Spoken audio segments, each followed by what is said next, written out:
New Music Monday. I am super excited to be here with my friend Spike. He's an amazing Jewish artist who's coming to Temple Road of Shalom to do a concert on December 3rd with the religious school.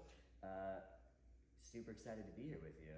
Really excited to be here with you, Jason, and soon to meet all of you, become my new best friends. Really can't wait. How do you become a Jewish musician? Someone who's traveling around, singing at camps, at religious schools, at synagogues. How did you become this person, this Jewish musician that you are today? It's a great question. It's a question I get asked all the time. So I grew up, my dad is a rabbi in Boston, Massachusetts, and I went to Jewish summer camp and actually went to Jewish day school. I did NIFTY. And so for me growing up, Judaism was just kind of another thing that I did, right? I woke up, take out the trash, go to school, be Jewish, walk the dog, do my homework, go to bed, brush my teeth, that kind of stuff. And I gained a lot of great education and knowledge from that practice. But I lost a little bit, I think, of the spiritual in that, right? Because it was so mundane. And Jewish music ended up becoming the key that unlocked the door so that I could engage with all of these traditions and language and customs that I had been learning about, but not really engaging with from an intellectual or like a scholarly place. So that's why Jewish music is so powerful to me and I'm so passionate about it. And so I was song leading at summer camp growing up and song leading at NIFTY. And then I went to college, actually went to Muhlenberg College in Allentown, Pennsylvania, shout out. And I went in as an English creative writing student and I took a music class. And I was like, oh, I can study this? And the teachers were like, yeah. And I was like, I could do this for a living? Like that's something that people do? And the teachers were like, yeah. So I, second semester freshman year, I changed my major to a double major in music and actually philosophy, which is a little fun fact, a little trivia fact. I double majored in philosophy as well. And started to get all of the like musical skills that I needed to pair that with the Jewish knowledge. And I kind of see the work that I do as a door opener. Right? And being able to travel around to different communities and use music as a way to unlock Judaism for folks who may be scholarly, like they're not engaging with Judaism in services or they're not engaging with Judaism in a classroom and they're looking for other ways to access our community and our traditions, and that music can be that key to the spiritual for them to say, oh, I get this. This makes me feel some kind of a way, because that's what it did for me.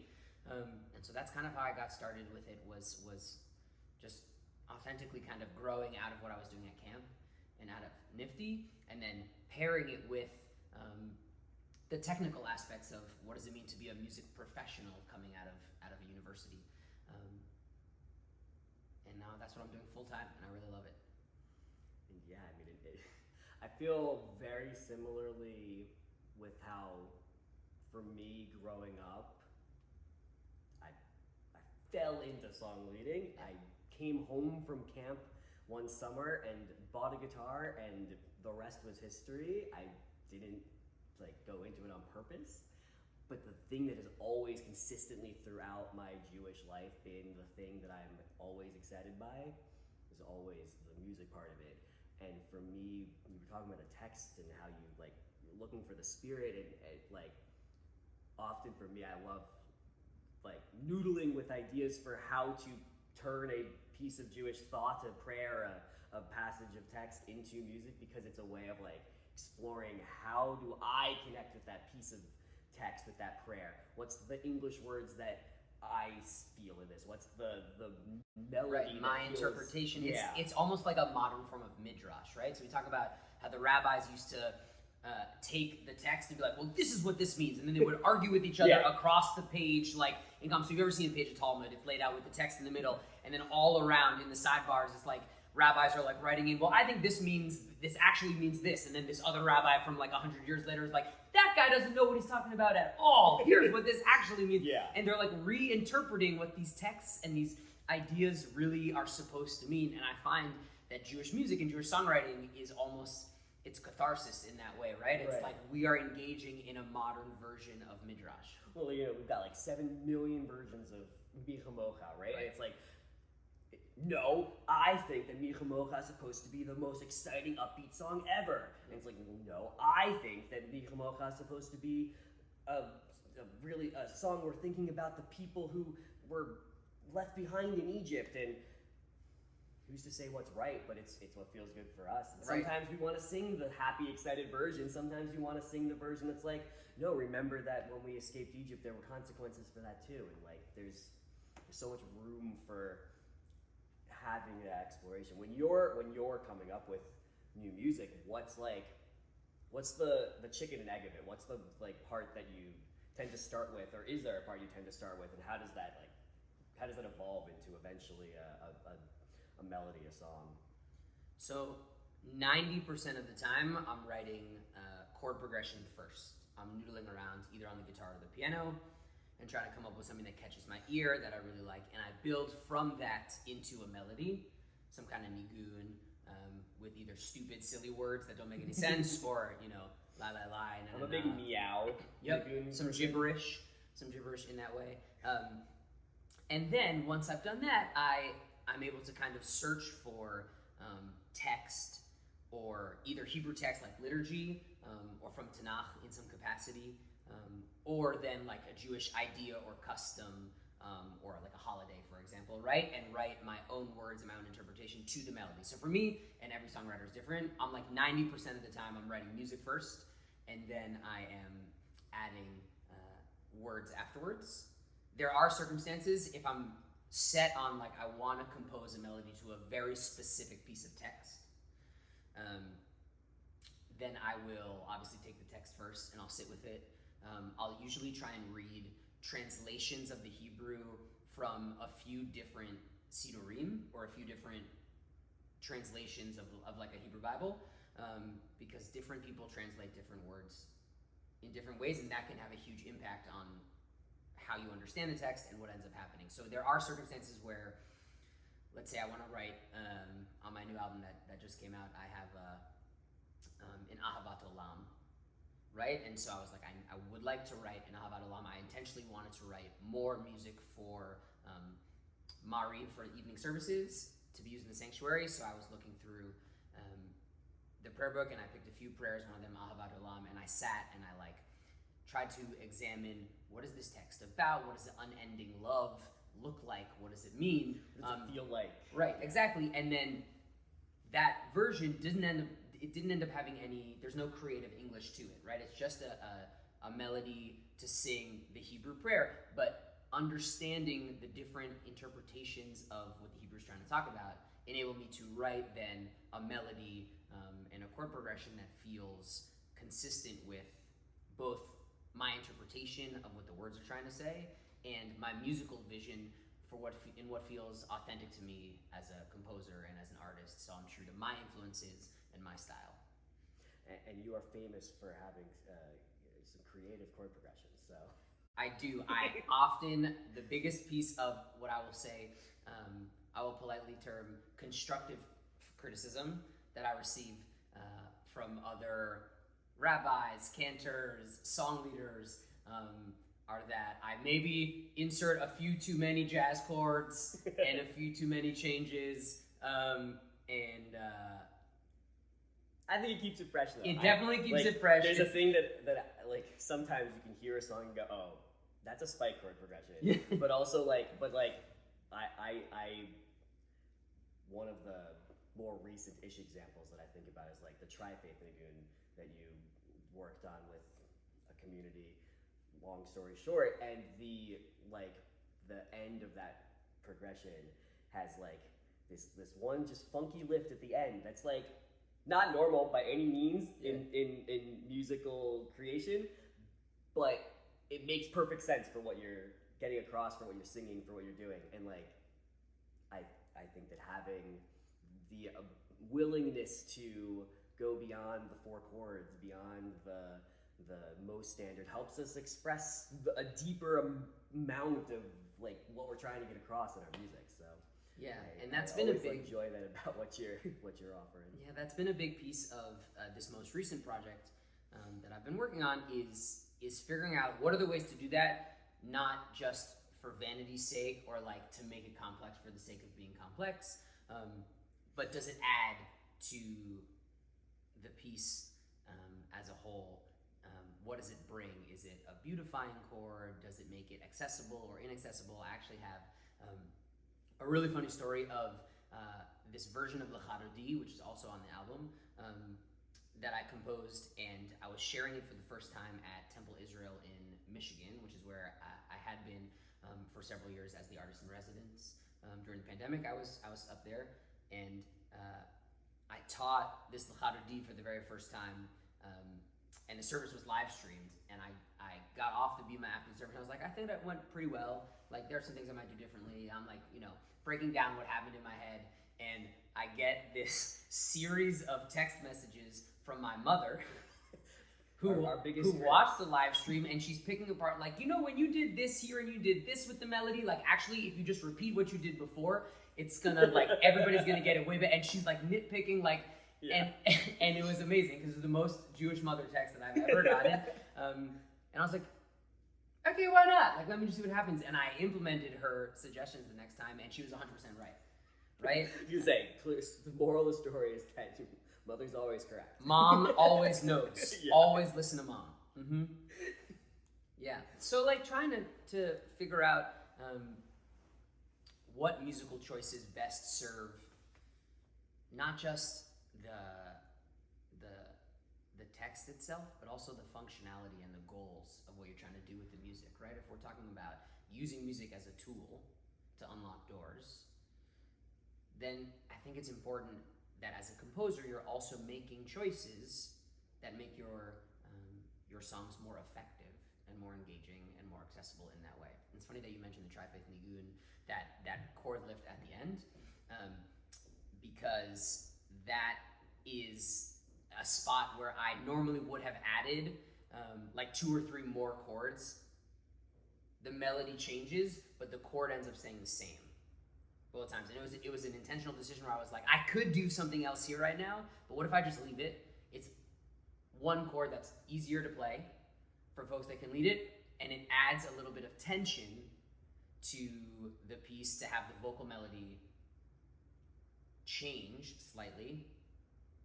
Da da da da, right? So it goes higher the second repetition, but the chord doesn't change at all. And what does that do to elevate into the next section? Right, because then it resolves. Right. And like it worked perfectly. Okay, we've teased it like 6 different times, but you have a new album out. Yeah. Tell us about it. So the album comes out, well, by the time you see this, it will already be out. But the album comes out on Friday, November 17th. It is my 3rd studio album. I'm wicked excited about it. That's my Boston New Englander coming out. Wicked excited about it. It's actually a 2-part album. It's 14 songs, so it's 2 chunks of 7 songs. And it's like a bunch of stuff that I wrote during the pandemic. The first half of the album is very much in line with a lot of the music that I've released to date. It's very pop rock. It's very upbeat, high energy. There's electric guitars and a full drum kit and a lot of harmonies. It's meant for like song sessions and religious schools and summer camps and day schools and like driving down the freeway with your wind. Well, not in your area, neck of the woods, because you always have traffic everywhere. But like, you can't go fast. You can't go fast. The wind whipping in your. That's right. Yeah. But like to listen with the windows rolled down and you're enjoying in your car and you're listening to some Jewish music. And then the back half of the album, the last 7 songs, are much folksier, much more singer-songwritery, and it's a lot of liturgical music. It was meant specifically for the sanctuary. I recognized over the last 4 or 5 years that liturgical music, like music for worship, was missing in my repertoire. I had released 2.5 albums to that point, and only like 2 or 3 of those pieces were for prayer. Yeah, fish don't really swim during Ma'ariv. Fish don't swim during Ma'ariv. which is a reference to another song of mine, and we'll sing it on Sunday. And so I worked during the pandemic. I wasn't doing as much traveling, and so I worked really intentionally to craft music for worship that belongs in the sanctuary. So stylistically, it's very different. It's almost, I like to describe it as like, it's James Taylor and Carole King wrote Jewish music for services. And I had the hardest time trying to figure out what to put on the album because I wanted to be able to step into this new kind of like area that I had been sorely lacking in terms of the worship music, but I didn't want to lose or alienate a lot of the kids and students and adults who listen to my more kind of like, not for the sanctuary, but just for like singing at the top of your lungs, having a great time kind of music. And I was really struggling with, okay, an album is 10 songs. How am I going to make all this work? And I found, ironically, I found an interview with John Mayer, who's one of my all-time favorite artists and inspirations.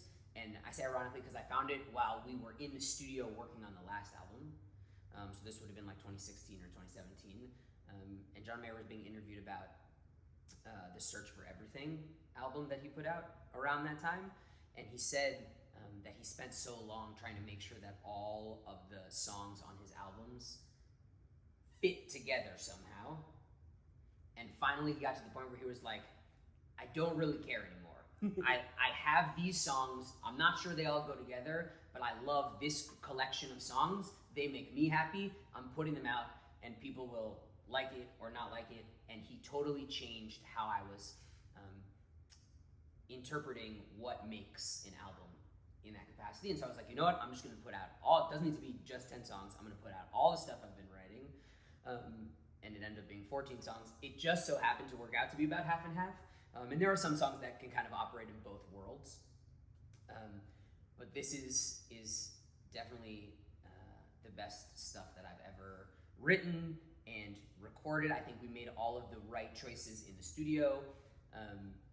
I sound better than I have in a long time. I was able to put some of my own personal touches on some of the production choices and the mixing choices. I was able to add a little bit of modern kind of like electronic production on top of some of the pop rock stuff.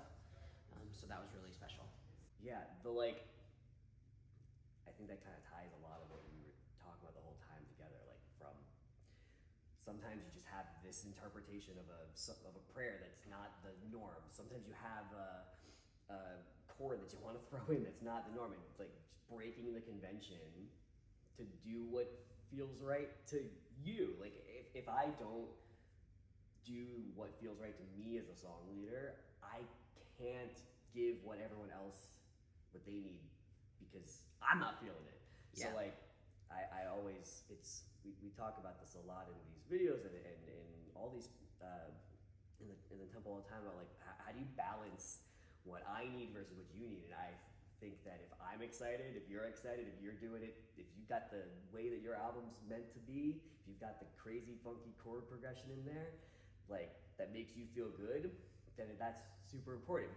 And you're not gonna feel good if what you did isn't reaching what people are expecting or need or feeling either. So like we find the way to meet in the middle, the way that maybe the Talmud did, like not every time, but often. Sometimes. There was a conclusion to a lot of these backs and forths, or the answer is both and right. That's cool too. I think that people respond to authenticity, and even if something that I create is not necessarily their favorite genre or their favorite style, or they disagree with an interpretation of a creative choice that I've made, that they respond to the fact that I'm approaching it with kavanah, with intention, earnestly, and not trying to pretend to be something that I'm not.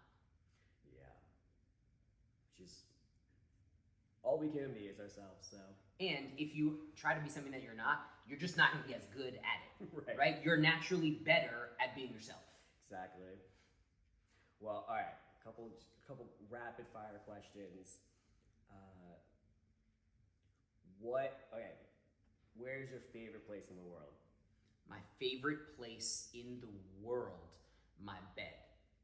I love sleep. Sleep is my absolute favorite activity. I would sleep all day if I could. I want bedtime at 8 p.m. I want Boker Tov also at 8 p.m. Like it's or 8 a.m. I guess. I love sleeping, and anytime I can, get ready for bed and then curl up under the covers, get nice and cozy. It's that my favorite place in the world is honestly my bed. Nice. What is your favorite prayer or piece of text right now that you can't stop thinking about, or that you like to pray, that you're ruminating on? Great question. The thing that keeps coming back to me right now is I was commissioned by my mother-in-law, who also happens to be a rabbi in London, Ontario, in Canada, was commissioned to write a setting for Magen Avot V'Imahot, which is this shorter, condensed interpretation of the Amidah for when you don't have time to do the whole Amidah. There's a whole condensed version in our prayer book, and so she asked for a setting of that, and so I've been ruminating with how do you condense 18 prayers into one long text, and then from further on from there, how do I, because I'm not just, it ends up being a full page of Hebrew instead of 10 to 15 full pages of Hebrew, but I can't just set one full page of Hebrew to text, because it will still take the same amount of time as it would take to pick and choose through the Amidah. Here, I'll give you subcommission for free right here. Okay. Goes like this. Baruch, Amen. Done. Amazing. Fill in the blank. What's your favorite shape of pasta? Angel hair. Angel hair is the best. I think is the best form of pasta. What is the name of your album, and where can people listen to it?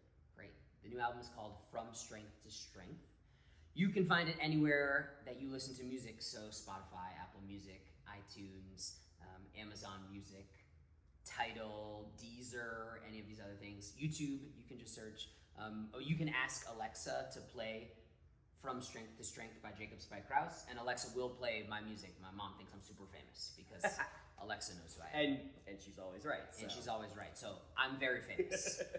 I think, and we're so special and lucky to have you coming to see us in not so long from now, December 3rd, to hang out with the religious school, do some concerts, and have a great time. Yeah, please come sing with us on Sunday morning, December 3rd. It's going to be an absolute blast of a time. I can't wait to meet you in person, say hi. We're going to rock the house. At least the kiddos. So can't wait to see you again in a couple weeks, and good luck and awesome job with the new music coming out. Thanks, man. Really appreciate it.